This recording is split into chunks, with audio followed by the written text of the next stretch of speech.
For reasons which remain unknown, there can be cells in the human body which do not do the job that is assigned to them, but which nevertheless reproduce themselves very rapidly. This leads to tumors in various organs, and these can cause lethal problems for the body itself. One's immune system may fail to recognize these cells, and the tumor can then continue its destructive processes until the patient expires. While different treatments are being sought in the world, Latvian pharmacies offer medication against a very damaging type of tumor, melanoma. This is a unique product. It contains a real and live virus, and some 50 years ago, Professor Aina Muciniece taught it to battle against cancer. She called it the Riga virus, or Rigvir. Tas vīrus, tas izdīts no tās vēja šūnas, tas vēja šūnas viņš inficē, un tās vēja šūna iet bojā. Bet organisma imūnsistēma tā nostrādā, lai aizvāktu šitos visus organismam jau liekus audus. Professor Muciniece is known as a commander of viruses because it was she and her colleagues who first discovered that the enterovirus ECO7 can be accustomed to melanoma cells in which it reproduces itself very well and destroys those cells. The work began in the 1950s when scientists all around the world were seeking a vaccine against polio. One institution which conducted the relevant research was the Augusts Kirchensteins Institute of Microbiology in Riga, where the professor found not just the virus which causes poliomyelitis. Es izdalīju ļoti daudz paralēli šajos meklējumos, izdalīju arī zarnu vīrusus, kuri nebija bērnu trieks vīrusi. A vaccine against polio was developed in Russia in 1958, and specialists thought that the job was done. The institute had to look for a new area of activity, and it was decided to search out the origins of cancer viruses.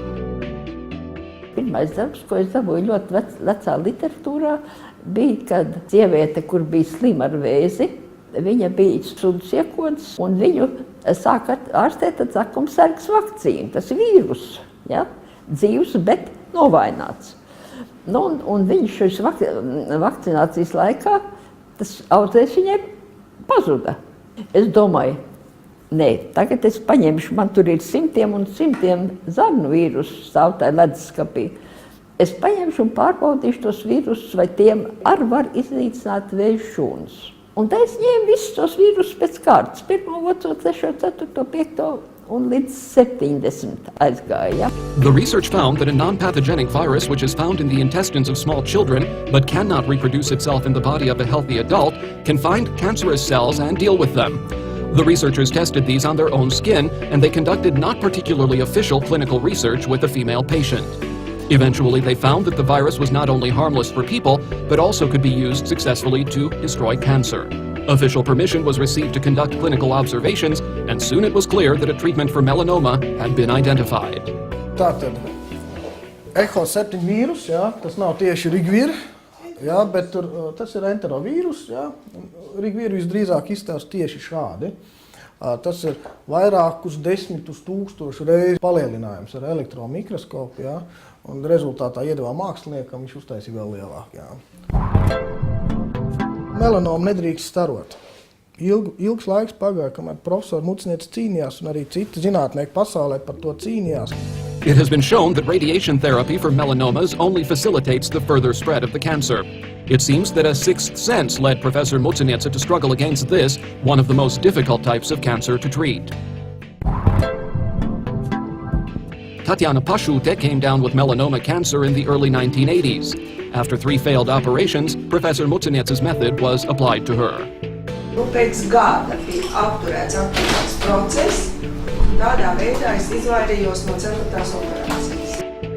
Yevgenis Odintsovs, for his part, had a melanoma operation and chemotherapy, but a few months later, doctors found metastasis in his lymph nodes, and he rejected further procedures in favor of Rigvir. Now, 3 years and 7 months later, Yevgenis is healthy. Onkoloģijā runā par dzīvību, ja? Cik procenti nodzīvo ilgāk par 5 gadiem. Ja salīdzināt pasaules datiem, literatūras datiem un pasaules citu zāļu datiem, efektivitātes rādītāji, tad mums ir līdz pat 50% augstāk rādītāji. Ja, kā teica Norvēģu ārsti, tas tiešām tā ir, tad jums ir Nobels jādabūna. Most patients who have used the medication have said that they have felt no side effects such as weariness or a high body temperature. The virus looks for cancer cells and destroys them without harming healthy ones. The immune system then identifies the virus and sends the warrior cells to the tumor. We now know that then the immune system finds it easier to find cancerous cells, which are usually pretty good at masking themselves. After Professor Mutsenetsa first understood that the virus could be used to treat cancer, she needed to spend many years in transforming the virus and teaching it to destroy melanoma in particular. Jo viņš ir ļoti mazs vīrusiņš, viņam ir tikai 4 antigēni, tie, kas inducē to antivielu veidošanos. The medication was designed to treat melanoma, but it turns out that it can be of use in the treatment of other types of cancer as well.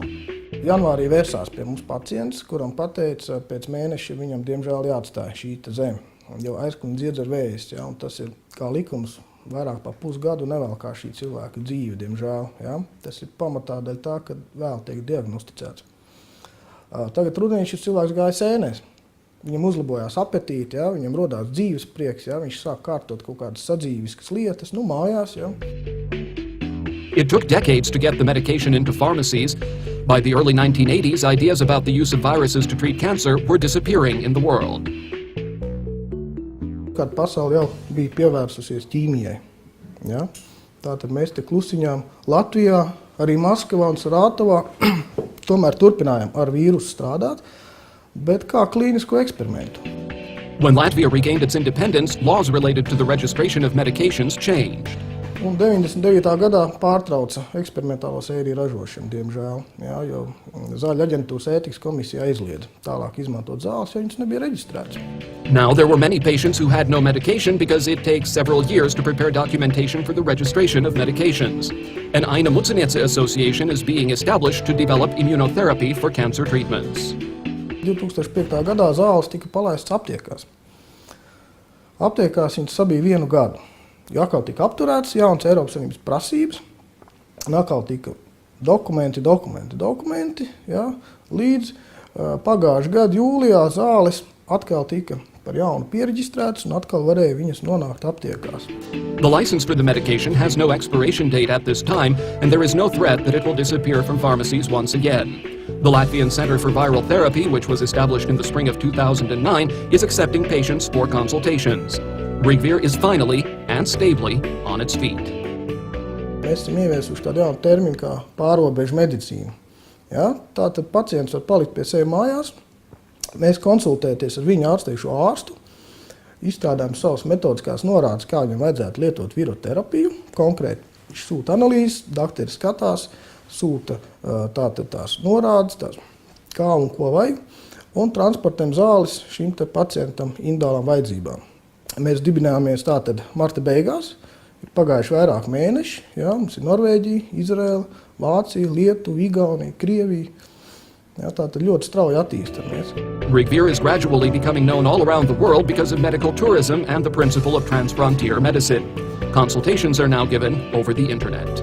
Mēs ejam uz to, lai ar laiku mēs spētu saviem pacientiem palīdzēt bez maksas. Ja? Lai šīs zāles mūsu pacienti varētu dabūt bez maksas. Un tas nav nekas nereāls, un tas nav tāds populistisks kaut kāds teiciens, jo pieteikums iekļūt kādā lielākas valsts tirgu, kur ir 20 vairāk miljoni, tad tas ir viegli izdarāms.